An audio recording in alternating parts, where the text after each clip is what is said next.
yet another great article and investigation by The Intercept and Lee Fong over there handling this one. So he had an interesting idea. He's like, look, there's a lot of Democratic lobbyists, and call them Democratic lobbyists because they give a ton of money, or they organize and fundraise for the Democratic Party, for Hillary Clinton, and at huge sums. So their favored candidate, the one they raised all that money for, lost. So I wonder what happened to them. Great question. Let's begin to answer it. So Fong writes, lobbying records show that some Democratic fundraisers who raised record amounts of campaign cash for Clinton are now retained by top telecom interests to help repeal the strong net neutrality protections established during the Obama administration. Now, here's when the lobbyists watching this go, but I gotta make a living, man. So yeah, these giant companies hire lobbyists like me. And so if a Democrat's in office, I get them to try to kill net neutrality. And since I gave them a lot of money, a lot of times they listen. Now, Obama didn't, after Facebook and Google lobbyists came to the other side and in a lot of ways to the rescue. Anyway, and if a Republican's in office, I do what the corporations tell me to do. They want me to kill freedom on the internet, I kill freedom on the internet. I'm a lobbyist. If that's your strong defense, God bless, have at it, Hoss, okay? But you think it's just net neutrality? Just getting warmed up. Others are working on behalf of for-profit prisons on detention issues, while others still are paid to help corporate interests pushing alongside Trump to weaken financial regulations. Must be so proud.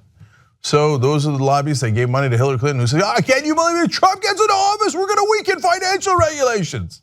And they turn around and go, great, Trump's in office, let's weaken financial regulations. Gee, I wonder why we don't trust the corporate Democrats funded by these lobbyists. Give you some exact numbers in a second. At least one prominent Clinton backer is working for a health insurance company on a provision that was included in the House Republican bill to gut the Affordable Care Act. You remember when Hillary Clinton said, we've got to protect Obamacare. First of all, if Bernie Sanders comes in, he wants Medicare for all. Well, that's a better plan. But anyway, then that would hurt Obamacare because that's not as progressive, and we would have a more progressive plan. That was an insane argument. Okay, fine, we got past that. We get to Trump. He's gonna kill Obamacare. So give me lots and lots of money, you lobbyists here, Democratic lobbyists. Give it to me, give it to me. Okay, because we're gonna protect Obamacare. Oh, Trump won? Oh, it doesn't matter. Just take that same money and use it to help kill Obamacare. Gee, I wonder why we don't trust the politicians. They're both funded by the same guys. So why do you always get tax cuts? That's why you always get tax cuts, because the rich want tax cuts, corporations want tax. Why do you always get deregulation? Because giant corporations that fund these parties want deregulation. It's not complicated. Now, but let's give you the gruesome details here. Again, Fong explains, the net neutrality debate is a case in point. The biggest fundraisers for the Clinton campaign, Democratic lobbyists such as Ingrid Duran, Vincent Roberti, Steve Elmendorf, Al Matur, and Archie Suzuki, are now lobbying on behalf of AT&T, Verizon, or Comcast on net neutrality. These companies dominate the telecom industry, which is working with the Trump administration to unwind one of President Barack Obama's biggest accomplishments. Again, they will say, well, who do you want me to work for? I'm a lobbyist, of course I'm gonna work for AT&T and Verizon and these big guys. And of course they wanna kill net neutrality. You lose your freedom on the internet, but they make more money. Duh.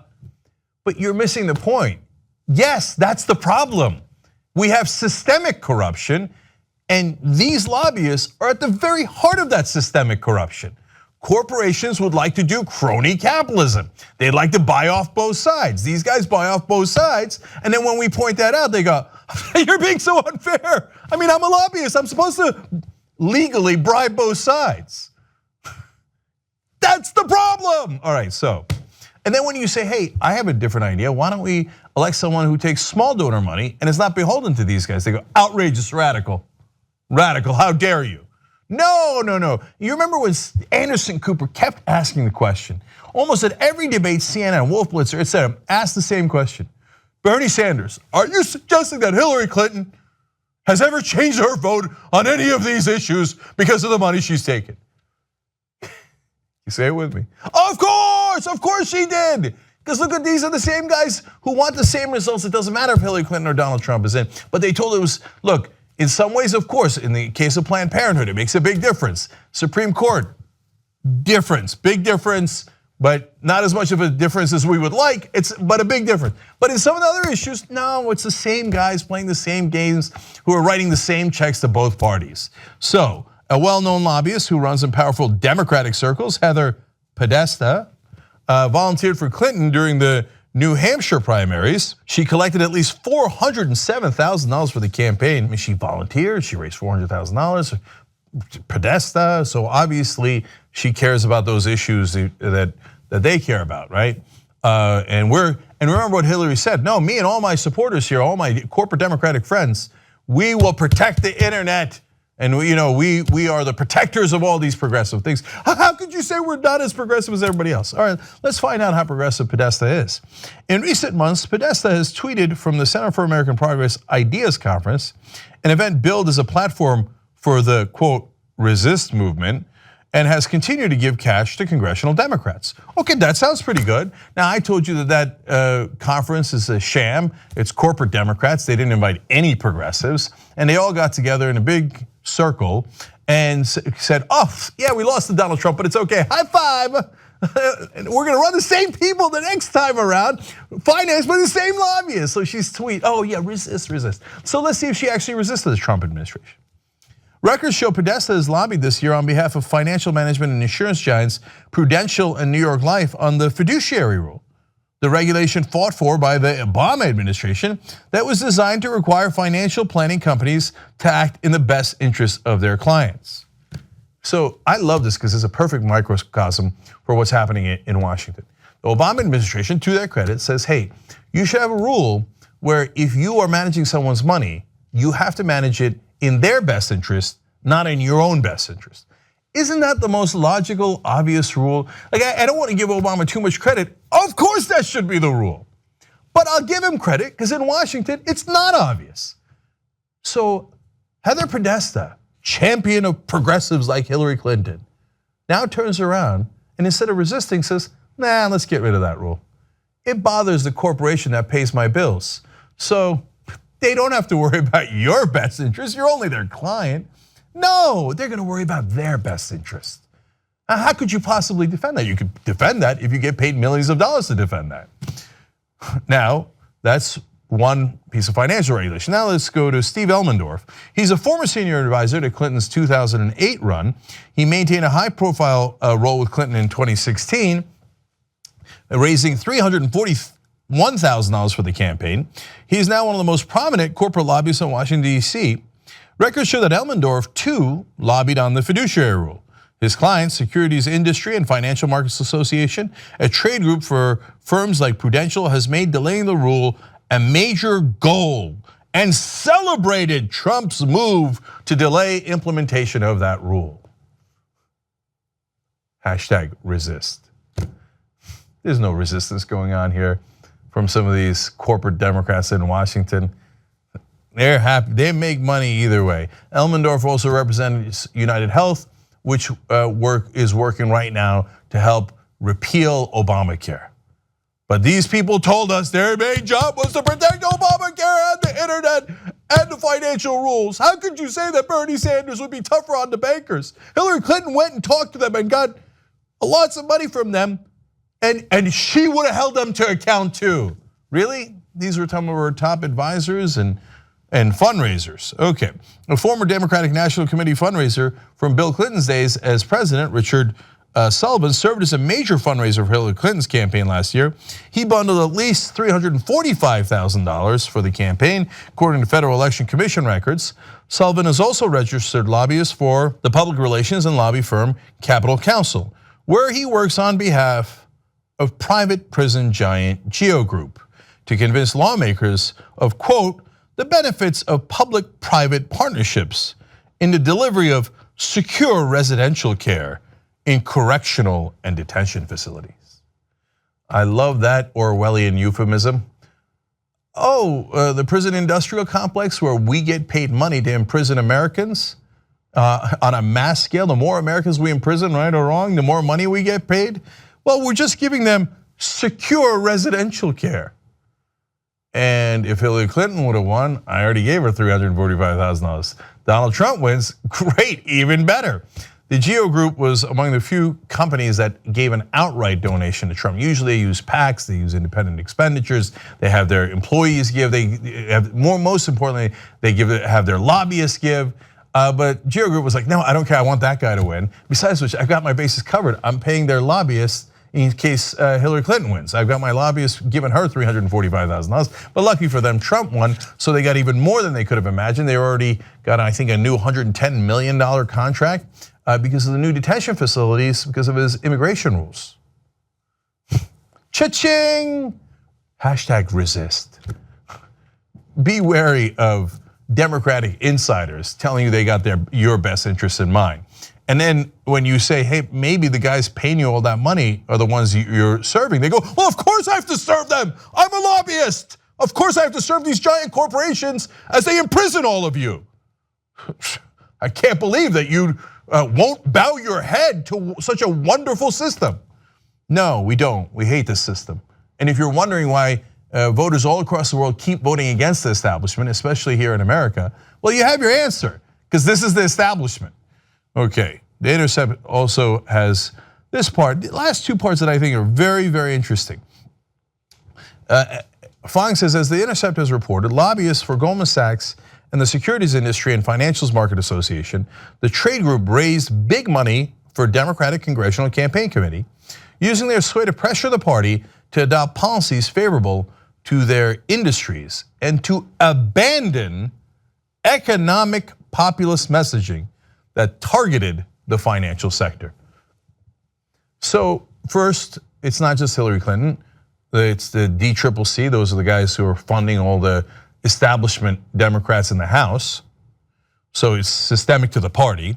I've told you all along, it's not personal. This is, if you set up certain incentives, people will follow those incentives. So we allow for legal bribes, so now the DCCC and those House members, they take legalized bribes. So if you're wondering, the more important part is, wait, how come they never run ads and campaigns that are so obvious? The American people don't like bankers. They don't like big business. Big business rates even poorer than the media. It rates even poorer than politicians. So why don't you ever run campaigns against big business? I mean, even when a Republican like Dave Bratt pretended to be a populist and ran an anti-banker campaign against Eric Cantor, the sitting House Majority Leader, he beat him, even in a Republican district. In a Democratic district, anti-banker message works even better. So why don't they ever use it? Because they're paid not to use it. What have I been telling you all along? They are paid to lose. This is exactly evidence of that. One more thing I've been telling you, and you can go back and watch clips for years. This is exactly what I warned you about, is that in the primary race, you wonder why do these corporate Democrats fight Bernie Sanders with every kind of smear and every kind of dirty tactic? And when Keith Ellison ran for DNC, they use the same smears against him. Why do they do that? But when they run against Republicans, all of a sudden they talk about humility and they put the gloves back on and Queensberry rules and all that. Well, as Fong explains, for many Democratic insiders, there's fortune to be made even in electoral defeat, which is, hey, you know what? If the Republicans win, I still get paid. But if Bernie Sanders wins, or a real progressive wins, and they upend this system of corruption, then I don't get paid. That's why progressives are so much more of a threat to corporate Democrats, which is unfortunately the great majority of the Democratic Party in Washington in power today. There's so much of a bigger threat than Republicans. If a Republican wins or a Democrat wins, these same lobbyists get paid either way. But if a progressive wins and you take money out of politics, that's when these guys get vicious. Because they say, well, that's my livelihood. I make millions of dollars doing this. And if you take that away from me, I'm gonna call you a radical, I'm gonna call you every name there is, I'm not gonna play fair. Then all of a sudden, these Democrats become lions. This is how the system works. Now you wonder why we started Just Democrats and why we insist on taking small donor money and not corporate money and not PAC money. Because once you start taking that money, you are part of the systemic corruption and it's toxic. So go to justicedemocrats.com. We'll have a link for you at the bottom. Hey, if you think that the corporate Democrats are wonderful and this system is great, then don't do that. Go and support, Hillary Clinton and Nancy Pelosi and Steny Hoyer and Chuck Schumer and all these guys who say everything's fine, just trust us. Yeah, we're all taking all this money, but we're ignoring the money. The money would never affect our policies. Okay, you can go in that direction. If you want strong progressives who are uncorrupted, you go to justicedemocrats.com. By the way, and the first PAC I ever started, and I know that it's weird for in traditional news for someone who's doing news to start a PAC. You know why I do it? Because I actually care about the news. I hate this system. And I know that you hate this system. So why don't we change it? In fact, over 90% of Americans agree with you and I that the money corrupts politics. So if you want to take money out of politics, Wolf PAC, wolf-pac.com. You got to get that amendment. We have to get it, and we have to clean out the system and bring our democracy back. That is why, if you ever want to see Democrats fight hard, never look at them when they're fighting a Republican. They'll go super soft on them. But you want to see establishment Democrats angry? Look at their reaction to Justice Democrats on Wolfpack, and Bernie Sanders. Now, I'm not connected to Bernie Sanders, but he's right. I supported him because of the policies and because he's honest. And you see their reaction to those three things, and you'll see what these guys are actually about. Because no matter what, the number one thing they care about is the money. They got to get paid no matter who's in power. And their corporate overlords, in this case, literally, they work for these corporations, got to get those laws changed, not to your benefit, but to their benefit. We got to upend the system. Come do it with us. I know what you're thinking. Cenk, what do I get if I'm a Young Turks member? Well, I'm glad you asked. Not only do you get the whole 2-hour show on demand anytime you want, ad-free, but you get 6 podcasts on top. What are they? Join up, find out, they're amazing. You're gonna love these shows. TYTnetwork.com/join.